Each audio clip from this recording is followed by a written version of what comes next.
Hi friends, అందరికీ నమస్తే. Welcome back to my channel. Acharya చాణక్యుని పేరు చెప్పగానే అందరికీ టక్కున గుర్తొచ్చేది అర్థశాస్త్రం. రాజనీతి శాస్త్రాలతో పాటు 100 ఏళ్లు విజయవంతంగా పాలించిన మౌర్య సామ్రాజ్య పాలనతో పాటు ఇంకా ఎన్నో విలువైన విషయాలు గుర్తొస్తాయి. ఈ నేపథ్యంలో ఎలాంటి ప్రదేశంలో ఎలాంటి వ్యక్తులతో సహవాసం చేయాలో చాణక్యుడు వివరించాడు. ఆ విశేషాలేంటో ఇప్పుడు తెలుసుకుందాం. పూర్వకాలం నుంచి నేటి ఆధునిక కాలం వరకు చాణక్యుడు రచించిన గ్రంథాలను, అందులోని విలువైన విషయాలను ఇప్పటి తరం వారు కూడా ఫాలో అవుతారు. చాణక్య నీతి నియమాలను పాటించిన వారు ఖచ్చితంగా విజయవంతమైన జీవితాన్ని సంతోషకరంగా గడుపుతారు. ఎందుకంటే చాణక్యుడు రాజకీయ, ఆర్థిక, ఆధ్యాత్మిక రంగాలలో పాటు వ్యక్తిగత జీవితం, మానవ సంబంధాలు, స్త్రీ పురుషుల గురించి ఎన్నో గొప్ప విషయాలను స్పష్టంగా వివరించారు.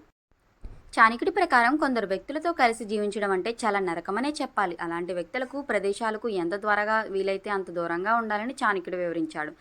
ఈ సందర్భంగా ఎలాంటి వారితో స్నేహం చేయకూడదు, ఎవరితో దూరంగా ఉండాలనే ఆసక్తికరమైన విషయాలను ఇప్పుడు తెలుసుకుందాం. గౌరవం లేని చోట, మీరు నివసించే ప్రదేశంలో మీకు గౌరవం లభించకపోతే, ఆ ప్రదేశంలో మీకు గౌరవం అనేది లేకుంటే అలాంటి ప్రదేశాల్లో మీరు నివసించకూడదని చాణక్యుడు వివరించారు. ఎందుకంటే మీకు సరైన గౌరవం లభించినప్పుడే పురోగతికి మొదటి మెట్టు అని చాణక్యుడు అభిప్రాయపడ్డాడు. అలాగే మీ చుట్టుప్రక్కల ఉండే వ్యక్తులు మీ పట్ల చెడు అభిప్రాయాన్ని కలిగి ఉంటే, లేదా మీ వ్యక్తిత్వాన్ని పాడు చేసే వ్యక్తులతో ఉంటే మీరు విజయం సాధించలేరు. చాణక్యుని ప్రకారం అలాంటి ప్రదేశంలో జీవించడం మూర్ఖత్వం. చాణక్యుని ప్రకారం ఒక వ్యక్తి చిన్నవారైనా పెద్దవారైనా అందరినీ గౌరవించాలి. స్త్రీలను వారికంటే చిన్నవారిని గౌరవించని చోట కూడా జీవించకూడదని చాణక్యుడు చెప్పారు. జీవనోపాధి లేని ప్రదేశంలో, జీవనోపాధి లేని ప్రదేశాన్ని ఎంత త్వరగా వదిలేస్తే అంత మంచిది అని చాణక్యుడు వివరించారు. మీకు ఉద్యోగం రాకపోయినా, లేదా వ్యాపారం చేసేందుకు అనుకూల వాతావరణం లేకపోయినా, మీ జీవితాన్ని మెరుగుపరుచుకునేందుకు అవకాశం లేకపోయినా ఆ ప్రదేశాన్ని వదిలేసి వెంటనే వేరే ప్రాంతానికి వెళ్లడం మంచిదని చాణక్యుడు సూచించారు.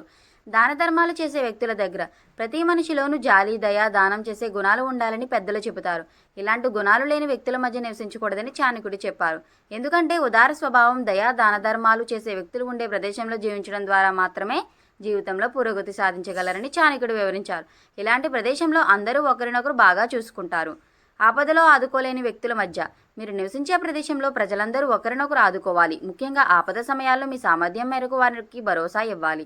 ధన సహాయం చేయలేకపోయినా కనీసం మాటలతో అయినా ధైర్యాన్ని ఇవ్వాలి. అయితే ఎవరైతే ఆపదలో ఉన్న వ్యక్తులకు ఆదుకోకుండా ఉంటారో అలాంటి వ్యక్తులకు అలాంటి ప్రదేశాల్లో ఉండకూడదని చాణక్యుడు వివరించారు. కష్టాల్లో మీకు అండగా లేని వ్యక్తులతో కలిసి ఉండకపోవడమే మంచిది. మనలో కొందరు వ్యక్తులు మన ముందు చాలా బాగా మాట్లాడతారు, మరి కొంతమంది మన వెనకాలే మనకు తెలియకుండా గోతులు తవ్వుతూ ఉంటారు. అలాంటి వ్యక్తులు మన చుట్టూ ఖచ్చితంగా ఉంటారు. కాబట్టి అటువంటి మనుషులతో స్నేహం, సహవాసం విషయంలో చాలా జాగ్రత్తగా ఉండాలి.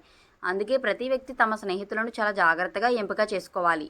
మత్తు ఏ రూపంలో ఉన్న యువత శారీరక, మానసిక ఆరోగ్యాన్ని నాశనం చేస్తుందని చాణక్యుడు వివరించాడు.